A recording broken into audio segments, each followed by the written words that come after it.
আসসালামু আলাইকুম। আমি এখন অবস্থান করতেছি ঐতিহাসিক এক দিঘির পারে, যাকে বলা হয় শম্ভু সাগর। এই শম্ভু সাগরের বিস্তারিত অনেক ইতিহাস আমরা লোকমুখে শুনেছি। এখানকার যারা স্থানীয়, এখানকার যারা প্রবীণ ব্যক্তি, তাদের কাছে এই দিঘি সম্পর্কে, এই শম্ভু সাগর সম্পর্কে অনেক কিছু জেনেছি। আসুন এই পুকুর সম্পর্কে আরো বিস্তারিত, আরো কিছু ইতিহাস এখানকার যে স্থানীয় লোক আছে ওনাদের সাথে একটু আলাপচারিতা করে নেই। এই শম্ভু সাগরের কিছু ইতিহাস, আমার সামনেই একজন মুরব্বী বসা, মুরব্বীর বাসা হচ্ছে এই শম্ভু সাগরের পাশেই। ওনার সাথে একটু বিস্তারিত আলাপ করে নেই। কাকা আসসালামু আলাইকুম। ওয়ালাইকুম সালাম। কেমন আছেন আপনি? আলহামদুলিল্লাহ। আপনার বাসা কি শম্ভু সাগরের ধারেই? হ্যাঁ, ধারেই। তো কাকা, এই শম্ভু সাগরটা আসলে কতদিন থেকে এখানে অবস্থিত, সেটা একটু ইতিহাসটা আমাদের একটু বলেন, যতটুকু জানেন আপনি। ইতিহাস লেখার তো আছে, অতটা আমার মূর্খ মানুষ তো তো এই দিঘি সম্পর্কে কিছু বলেন। দিঘি সম্পর্কে এটা যে কালীবাড়ি মন্দির ছিল, হ্যাঁ, রাজার মন্দির। এই তারপর তো ওরা যে জমিটা যে যাই হোক কবলেত করিয়া ওরা একজন নিয়ে নিল, তখন থেকে ওরা এই মন্দির টন্দির ভাঙ্গিয়া ওরা শেষ করে দিল। এখন এইটাই বর্তমানে আছেই। এটা রাজার একটা ঘাট ছিল, সেই রাজা ঘাট ভাঙ্গিয়া ওই যে ডক্টর সাহেব আবার এই নতুন করে এই ঘাটটা বাঁধাই দিছে। এটা ছিল, কাকার সাথে যতটুকু কথা বলে বুঝতে পারছি, এটা একটা ঘাট ছিল। এখানকার যে রাজা ছিল, এই রাজার রানী সহ এই ঘাটে এসে সময় কাটাতো, এবং এই রাজার রানী সহ এখানে নানান পূজা পানি করতো। তো এটা লোকমুখে আমরা শুনেছি।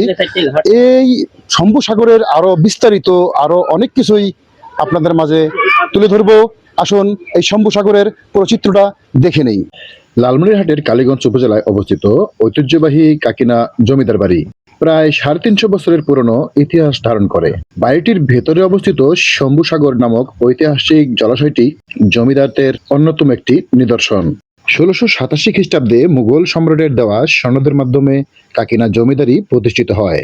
মুঘল ফৌজদার আবাদত খাঁ কুচবিহার রাজ্যের রাজার বিরুদ্ধে যুদ্ধ জয় করে স্থানীয় কর্মসূচি রঘুরামের ছেলে রামনারায়ণকে কাকিনা পরগনার চৌধুরী বা জমিদার নিযুক্ত করেন। পরবর্তীতে ক্রমান্বয়ে রাজার রায়চৌধুরী, রুদ্র রায়, রসিক রায় এবং আলকা দেবী জমিদারির দায়িত্ব পালন করেন। পর্যায়ক্রমে জমিদারির দায়িত্ব লাভ করেন জমিদার শম্ভুচরণ রায় চৌধুরী। 1849 সালের দিকে তিনি জমিদার হিসেবে দায়িত্ব গ্রহণ করেন। শম্ভুচরণ রায় চৌধুরীর আমলেই বিশাল এলাকা জুড়ে এই শম্ভু সাগর খনন করা হয়। কালের পরিক্রমায় ও সংরক্ষণের অভাবে জমিদার বাড়ির রাজত্ব আজ ধ্বংসের দ্বারপ্রান্তে। বিশাল এই জলাশয়টি এখনো তার স্বচ্ছ পানির জন্য স্থানীয়দের কাছে পরিচিত হলেও সরকারিভাবে পর্যটন কেন্দ্র হিসেবে উন্নয়নের যে দীর্ঘমেয়াদী পরিকল্পনা নেওয়া হয়েছিল তা আজও পুরোপুরি বাস্তবায়িত হয়নি। বছরের পর বছর ধরে এর পানি অত্যন্ত পরিষ্কার ও স্বচ্ছ থাকে। দিঘির চারপাশের ঘাট ও এর বিশাল জলরাশি তৎকালীন খনন শৈলীর এক অনন্য নিদর্শন।